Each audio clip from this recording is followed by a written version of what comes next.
Hello everybody, welcome back to my channel. My name is Queenie for those who don't know me, reviewing The Never Ever Mets, season 2, episodes, I don't even know, 3, 4, and 5? I was gonna wait to do episode 6, but I feel like I've missed so much already. Let me just catch up and then I'll drop another video a few days from now. So before I get into it, please make sure to like this video, subscribe and hit the bell, and leave a comment down below. So obviously I can't go through all the little things that happened throughout the episodes that I missed, but I am gonna touch on the important stuff. And boy, was there a lot of important stuff, okay? So we're gonna start with Jay and Sinko. Honestly, they're probably the most irrelevant couple. They're deciding to stay out of drama for the most part. They don't really wanna be involved with everything that's going on. They just wanna focus on themselves. Now, production hasn't really showcased them a lot, but I guess that's a good thing. They're only really broadcasting the couples that are quite toxic.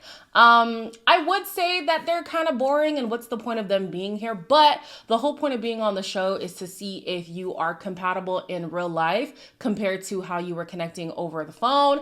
And that seems to be true for the two of them. So good for them.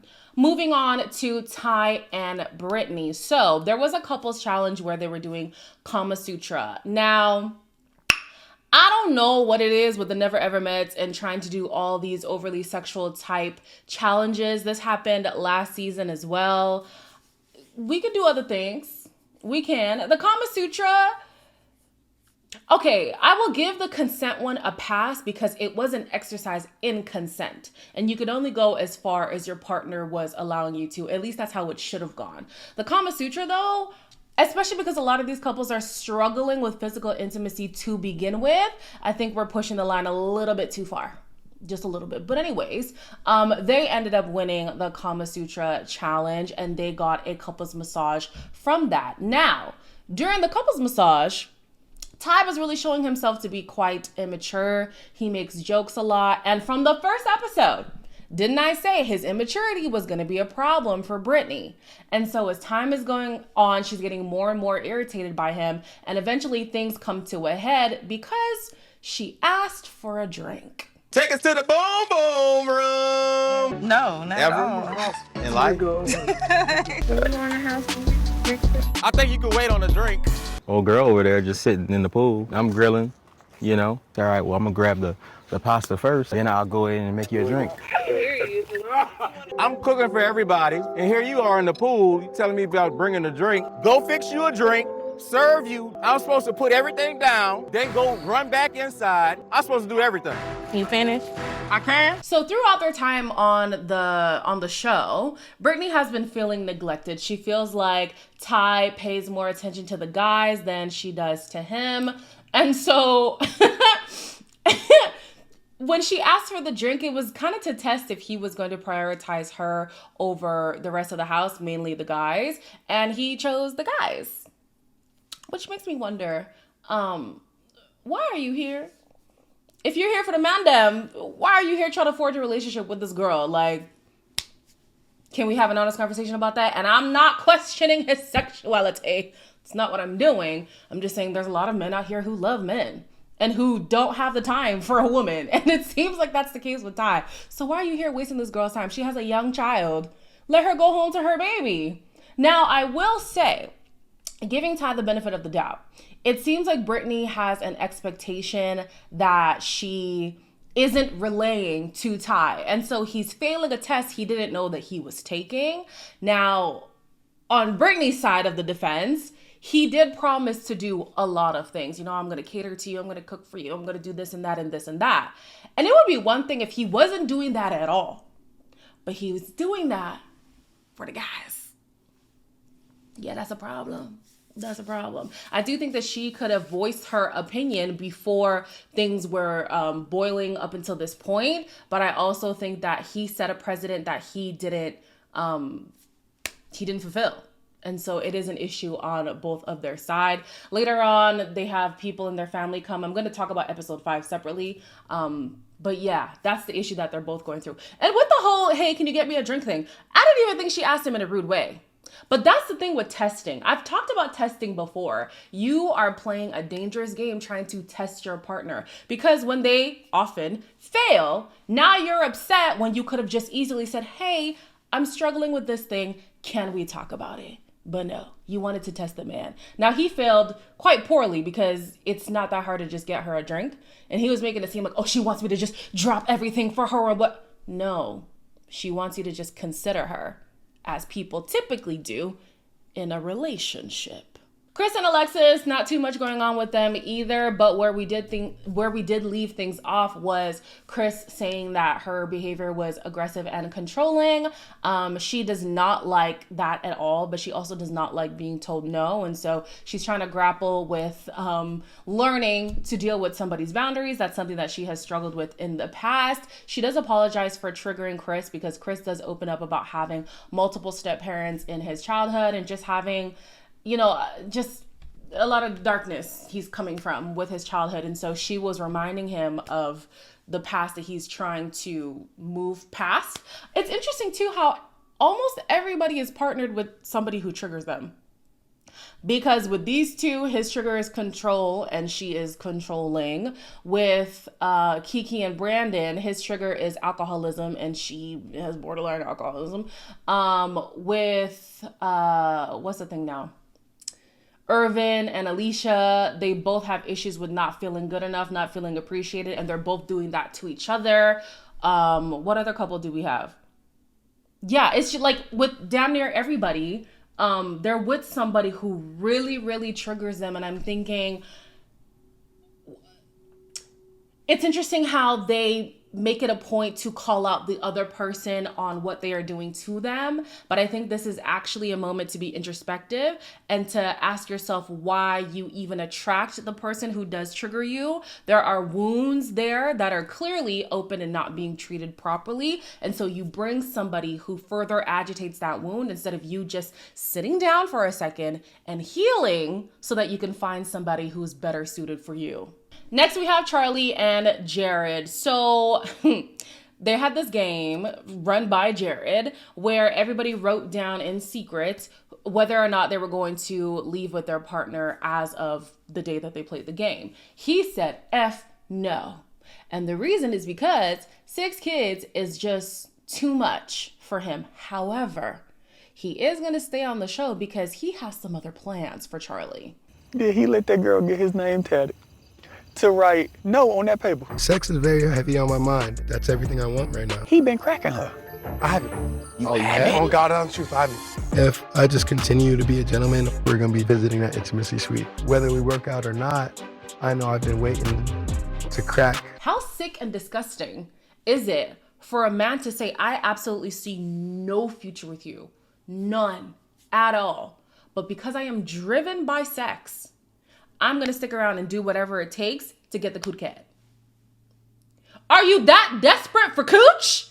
Like, you're telling me you're that deprived in real life that you have to come onto a show, be with a woman who you were lying to for 4 years, who has been lying to you for 4 years, and pretend as if you're interested in her just so you can crack her. It can't be that bad at home. It can't be. You have a newborn. Where's that lady? Huh? It cannot be that bad. Honestly, and sometimes, and I'm not going to make it seem like men don't go through it as well. It's just I'm a woman. I hear a lot of the woman's perspective. When women talk about the nasty, vile, disgusting, deceitful things that men do, like, sometimes I'm shocked, but then how could you be when there's people like Jared? And Jared isn't even the worst of the worst. Like, you can look into somebody's eyes and lie to them knowing you have no intentions of being with them whatsoever. She even asked, like, oh, what did you write on the paper? And he's like, yeah, of course I want to be with you. Of course he has to say that. And then he's going to admit to be the model boyfriend just so he can get the cat. And so how many people do that as well? Like, how many people are out there thinking that they have a great partner when the partner is putting up a facade on purpose because they see you as a means to an end? And this is why you have to go by somebody's behavior. Because if you see the way that he talks to her, to me, it doesn't sound like a man who has like good intentions for her. I haven't really seen him like romance her. I haven't seen him, oh my gosh, why do I keep saying her? I haven't seen him really break that intimacy barrier, be vulnerable with her, do all those, like, he doesn't do that. He does sexualize her a lot. Their first encounter, that's exactly what oh, look at the booty. Oh, turn around. Oh, let me see. Oh, yeah. My zebra queen. He will do that. He will laugh and kiki about their relationship to the guys. He will lie. I mean, that alone. I mean, she's in the same boat too, so I can't really crucify him for that. That alone would have been enough for me to be like, oh, you don't have the right intentions for me. For 4 years, we were in a relationship under false pretenses. You're not serious. But is she going to listen? No, she's not. She's a dodo bird. She has a tattoo of a man she's never met. She thinks she can lie about 3 children, one of which still smells of breast milk that she has to ship home. I'm being facetious. And that he's going to stick around for that. She really believes that he would do that. I know there are good men out there. He's not one of them. And even a good man will be like, girl, what the hell are you talking about? I am not putting up with this. Even the best man would look at you cockeyed and be like, are you dumb? And it seems she is. So they end up booking the intimacy suite.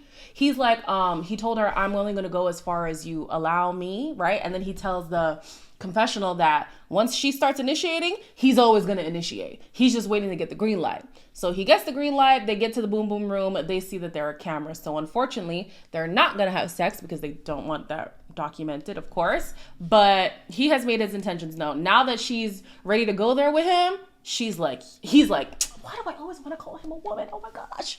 Freudian slip. I don't know. Yeah, now that he's gotten the green light, he's going to be an absolute menace. And then she's going to go back to the girls because all they did was cuddle and talk that night, say sweet nothings to each other. She's going to go back to the girls. This is exactly what I needed. I need you to wake up. You are a mother of 4. And I do not like coming for people's parenting. I know that is a very disrespectful thing to do. You are a mother of 4. You have to be more responsible. You have to be more responsible with those children's lives and with your own. Let's move on to Kiki and Brandon. So I really wanted to have Kiki's back. You know, in the first episode when she was asking for the wine and he was like, do you have a drinking problem? I was like, she ain't even drinking that much. I told y'all I could clear a bottle by myself. I have a high tolerance. It's not good. It does run in my family. It's not the best thing. But I was like, okay, I think he's micromanaging her. Kiki, you absolutely have a drinking problem. And here's how you really know she has a drinking problem. She's going to say, I'm not an angry drunk. I'm a happy drunk. She believes that 6 drinks in a night is okay. She could push it up to 7 or 8. She believes that because she doesn't get angry when she drinks, it's okay. She believes that drinking makes her more friendly, and that's how she has the best time with people. That's how she's made the most friends whenever she's been drinking.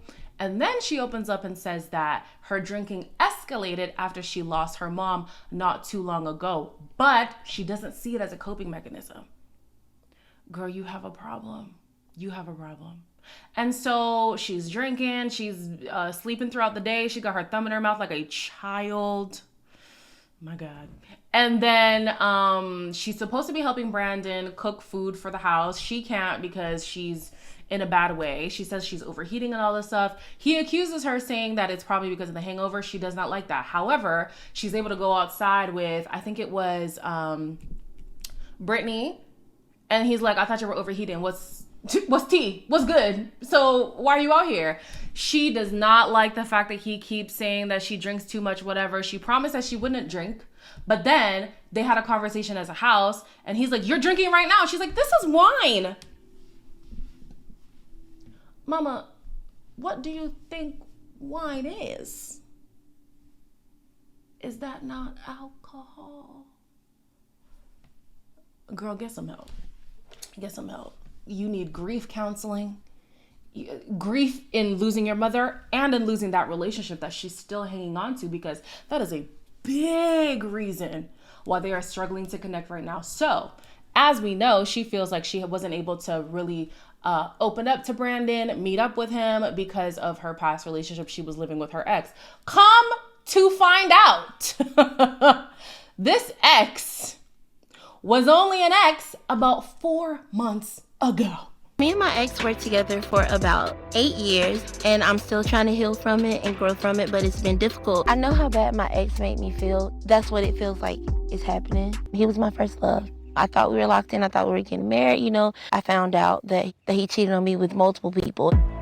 How long have you been talking to Brandon? The math doesn't add up, I know. So Kiki says that she's feeling lonely in her relationship with Brandon, but her loneliness is due to her own actions. He is saying, hey, I want to be a little bit more physical with you. You know, we don't kiss, we don't cuddle, we don't do anything. And she's just like, oh, I don't know if I'm comfortable with that, whatever. I don't remember exactly what her reasoning is for that. I guess it's body image issues, but girl, if that's going to be a debilitating thing for you, then maybe don't be in a relationship right now. I'm so sorry. As big body bands, I understand sometimes it is hard to let somebody touch you in places that you are very insecure about. But if you're not going to let your partner touch you at all, if you don't plan on being physical with your partner in any capacity, what is even the point of being with a person who values that? Okay, moving on.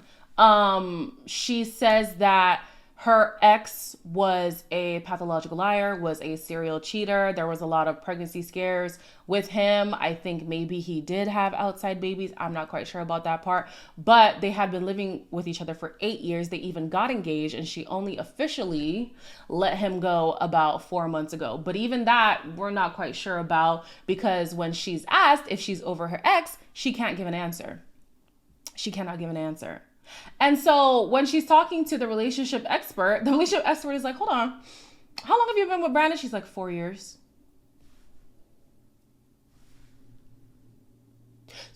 So you're mad at your ex for serial cheating, and you're now carrying those wounds into your next relationship when you were actively also cheating on your partner and now lying to your current partner and carrying the wounds of your ex-partner into your current relationship. Kiki, go home. Go home. Next is Alicia and Irvin. We left off with the aftermath of their altercation.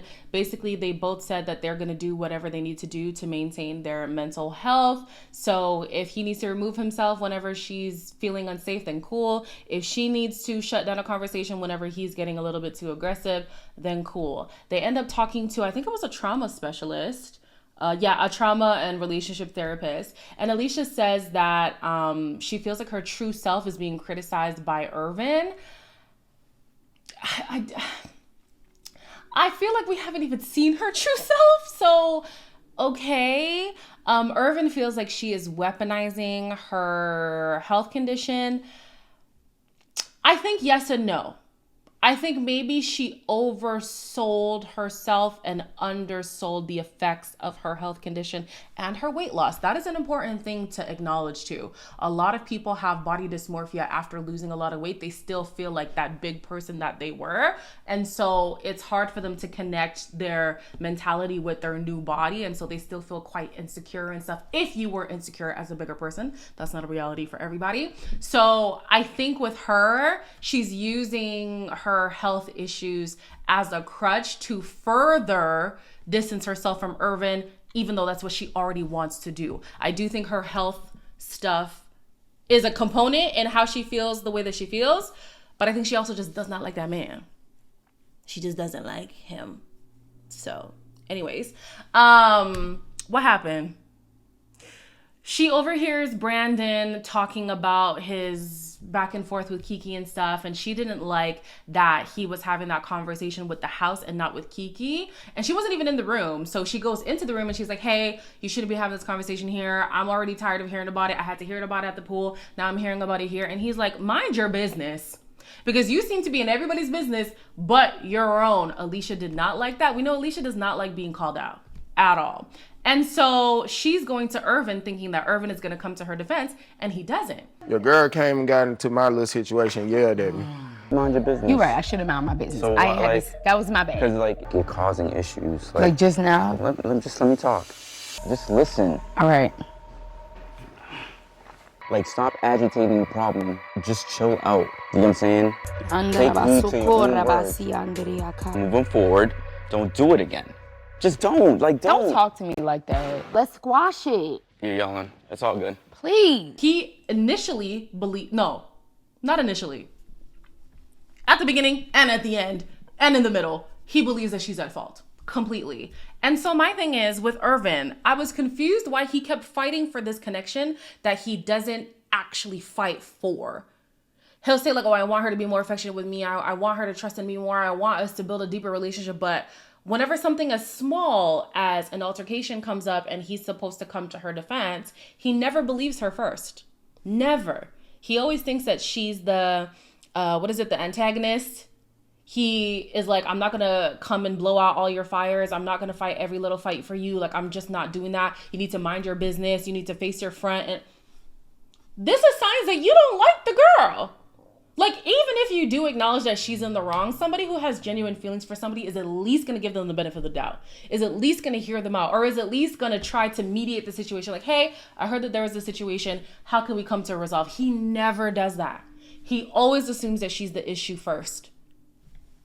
So I'm not quite sure why he's fighting for this relationship. I'm not quite sure why Alicia is fighting, because she clearly doesn't want to be in this man's presence. But for the time being, they are going to stay, and then we're going to talk about their departure in episode 5. Then last, we have Clay and Tatiana. They did very well in the Kama Sutra challenge. However, Clay was getting very touchy-feely to a point where Tatiana was starting to feel uncomfortable. He struggles to read the room, because even in the consent challenge, he was doing things and she was like, you didn't ask for consent. So it seems like he likes to take liberties.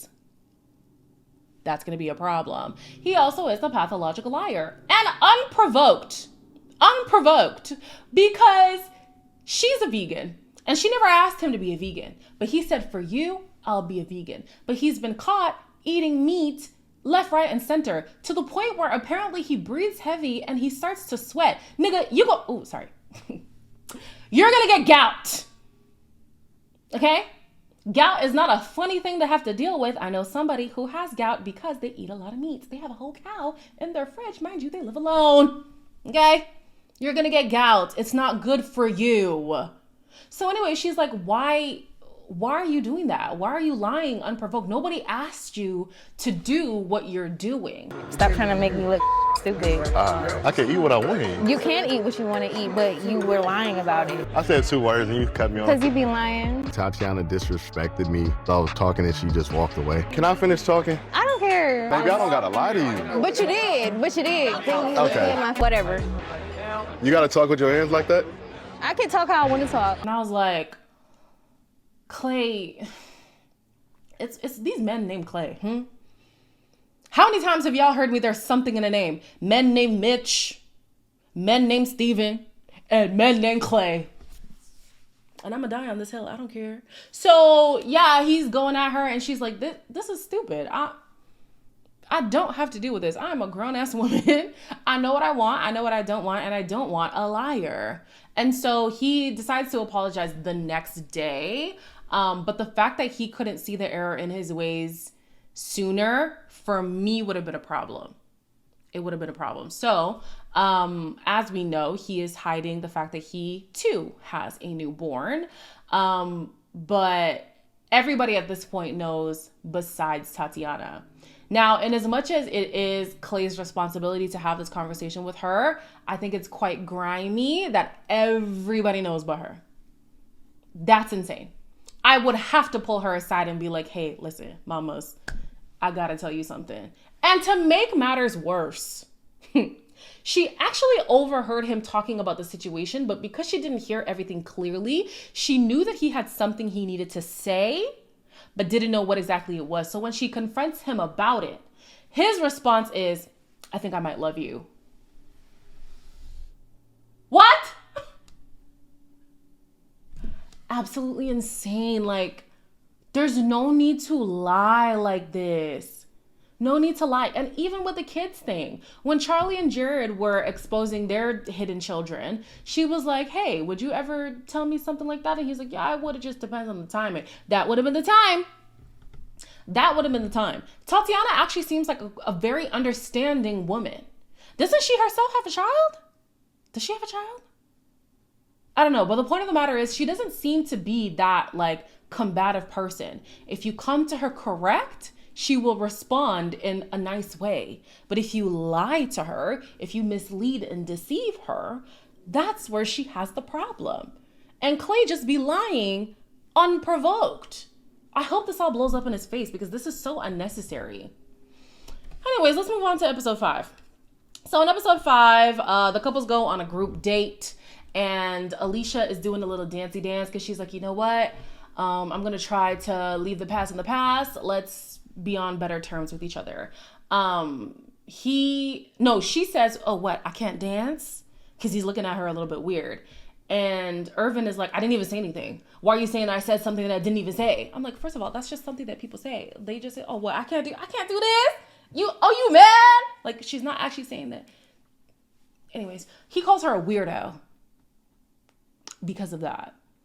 And then they have a back and forth, and it continues when they go back into the house. He decides, you know what, it's time for me to go because I don't want to be with you no more. And so he has that conversation with her, and she's like, hey, cool. After she was cool with the breakup, he saw that he didn't get the reaction out of her that he wanted. I guess he thought he was more important in her life than he really is. And so he's like, you know what? I got a sign from the Lord. Because before I came on here, my ex reached out to me. We had a conversation and I decided that she's the type of woman that I really need to be with because she's emotionally intelligent. And that's the type of person that I need in my life. I felt like you made me look like a monster. I'm sorry. I got a phone call. It was my ex-girlfriend. God was talking to me. Okay. That's great.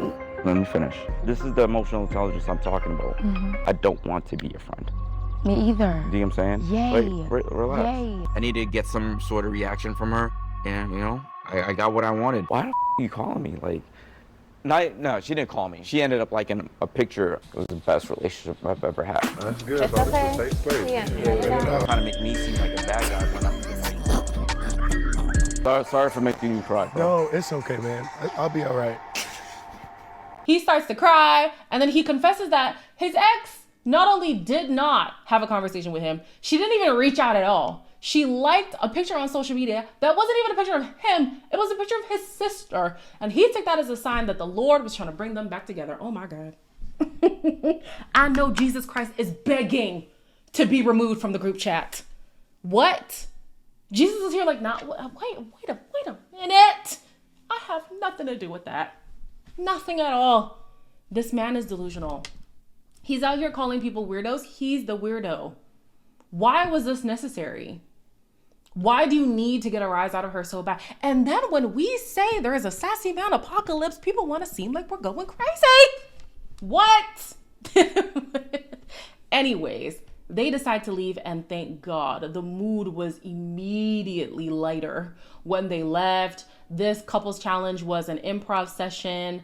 It was good to see like which couples are good at listening, which couples aren't so good at listening and stuff. And so after that, they played a game to see like who's most likely to whatever, right? With with Kiki and Brandon, they were voted least compatible and most dramatic. I think this is very true. They could resolve a lot of their issues if they were just having more conversations. And I will say Brandon is really trying. He's really trying. After they had the conversation with the therapist, she did call him out on being controlling. And so he has been relinquishing that control. We know that he has dealt with a lot of alcoholism in his family. His mother had been with partners who had been alcoholics and they didn't treat her well. Or was she also abusing alcohol? I'm not quite sure. But it is a trigger for him. It is a pain point for him. But he has been trying to dial it back. He even took some shots with Kiki just to show like, hey, I'm not trying to monitor you, whatever. But Kiki, she has so much going on, and because she can't be open and honest about that, their relationship is at a standstill. And at this point, it's pointless to try to fight for the relationship. Lastly, we have Ty and Britney who get visited by, I think, friends. I don't remember. But she immediately has all these grievances about about Ty, and I can't blame her. Like, he's just been running around and like leaving me to fend for myself, playing spades with the guys or working out with the guys, or every time I wake up and look for him, I can never find him. He acts like he's on a vacation at a boys camp. Yeah, exactly. Okay. I feel a lot of pressure from her to keep outdoing and every day outdo what I did previously. Why not? Why not? And you have to have more patience, Brittany. If you want something, let me know. It's not like I didn't want to bring you a drink. I was going to bring you a drink. She does say that she's going to dial it back. She's not going to be so on his neck about how much he isn't showing up for her. But I think it is a big question mark that Ty hasn't been pulling his weight in the way that he said that he would. You said that you were going to do these things. Similar to Tatiana and Clay. I never asked you to be a vegan. You told me you would be a vegan. Just be true to your word. Nobody asked you to do something. But if you're going to say you're going to do it, then I expect you to do it. You're telling me you're going to cater to me, you're going to cook for me, you're going to do this and that and whatever. I expect to see those things. Furthermore, I think in general, it is a lot to ask for somebody to wait on you hand and foot. But if that's how they presented themselves to be, and that's the person who you quote unquote fall in love with, I don't think that that's a bad thing to then expect in a relationship, because that's how they presented their relationship would be. It's interesting too how after they had their initial altercation, they had a private conversation where she said that he was being very condescending and she didn't like the way that he was speaking to her. And I'm remembering that when Ty had his back and forth with Alicia, we didn't really see much pushback from Britney. We didn't really see her take into account how he was talking to her. And in that moment, I was thinking to myself, you better pay attention how he speaks to other people when he's upset, because that's probably how he's going to speak to you when he's upset. So there's definitely a lot of checking that these two can do within themselves. And so my question is, like, in this environment where you're trying to see if your relationship is going to work on the outside, if you're seeing that he would rather please other people, mainly other men in the room before you, that's enough for me to say we're not going to be compatible. She says that because she is a mom and a mom of a young child, she has to find somebody who is going to prioritize her and her little family, because she cannot risk being with somebody who's not going to put them first. And I think that that's valid. You need somebody who's going to be able to step up, who's in the mindset to be a mature partner and parent figure for your child. And it just doesn't seem like Ty is in that mind frame. He even said at the beginning, you know, people ask me, oh, why haven't you had kids yet? I just don't feel like I'm ready. And I still think he's not ready. I don't think he's ready for a serious relationship. I don't think he's ready to be a step parent at all. So we'll see where things go with these two. It does seem like by the end of the episode, he was trying to be a little bit more attentive to her needs, which is good. But in general, they're missing each other. A lot of these couples are missing each other. The only couples that are truly connecting, funnily enough, Chris and whatever her name is, Alexis, they're actually making strides. Is it a believable couple? No. But they're actually progressing in this process. And then Jay and Sinko, they're the best, the most compatible couple, and the couple doing the best in terms of how they relate with each other in this process so far. So yeah, all of y'all gotta go home. All of y'all. Next, I expect Kiki and Brandon to go home, especially because she's not planning on working on any of her issues during this process. And then Jared and Charlie. Stop wasting that woman's time. Like, how disgusting. I need to know how Charlie feels watching this. Is there going to be a reunion? I need one. Because I know they tried to do like a Where Are They Now in the last season. No, I need an actual sit down reunion, because the way I need to see Charlie rip Jared a new asshole. Because the way that he spoke about her is absolutely disgusting. Disgusting. But anyways, that's all I have for you guys today. As always, like, comment, share, and subscribe. And I will see you in the next one.